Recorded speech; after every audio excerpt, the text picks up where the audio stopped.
En el estudio anterior comenzamos a ver el valor de la palabra de Dios como instrumento para santificarnos. En este estudio vamos a ver tres formas de cómo podemos usar la palabra de Dios como instrumento santificador. En primer lugar, la palabra de Dios nos confronta. En 2 de Timoteo, capítulo 3, versículo 16, el apóstol Pablo le escribe a Timoteo diciéndole que toda la escritura es inspirada por Dios y útil para enseñar, para redarguir, para corregir, para instruir en justicia. El apóstol Pablo aclara que es toda la escritura.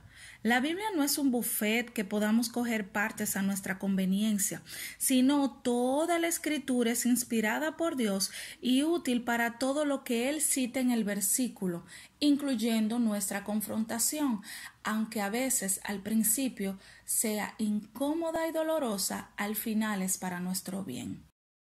Podemos ver un ejemplo claro de esto en 2 de Samuel 12, cuando el rey David es amonestado por el profeta Natán por haber tomado la mujer de Urías y luego mandar a matarlo. Específicamente en el versículo 9 dice lo siguiente: ¿Por qué, pues, tuviste en poco la palabra de Jehová haciendo lo malo delante de sus ojos? A Urías Heteo heriste a espada y tomaste por mujer a su mujer, y a él lo mataste con la espada de los hijos de Amón.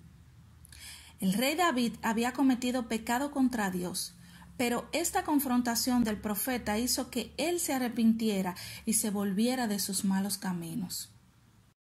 En segundo lugar, veamos cómo la palabra de Dios nos enseña.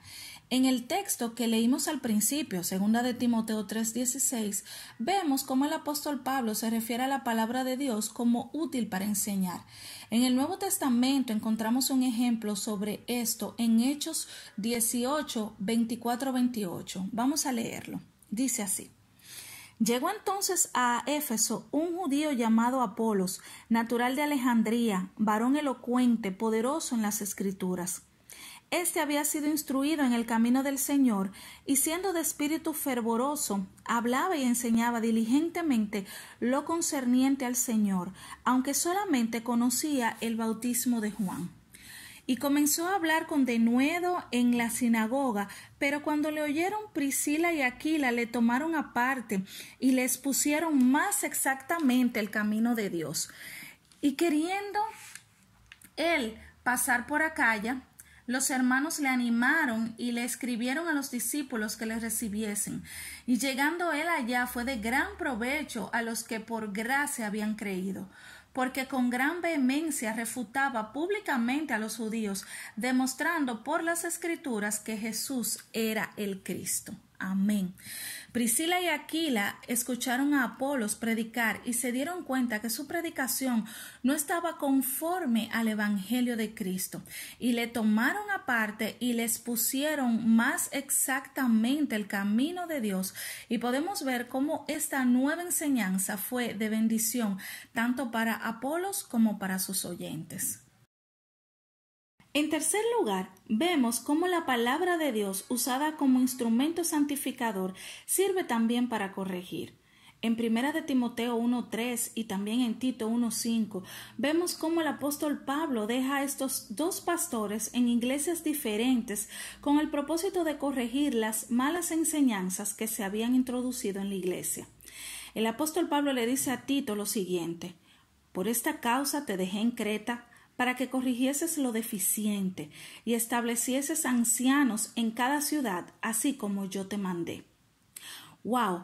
Qué maravilloso es poder ver cómo la palabra de Dios demuestra que verdaderamente ella es viva y eficaz.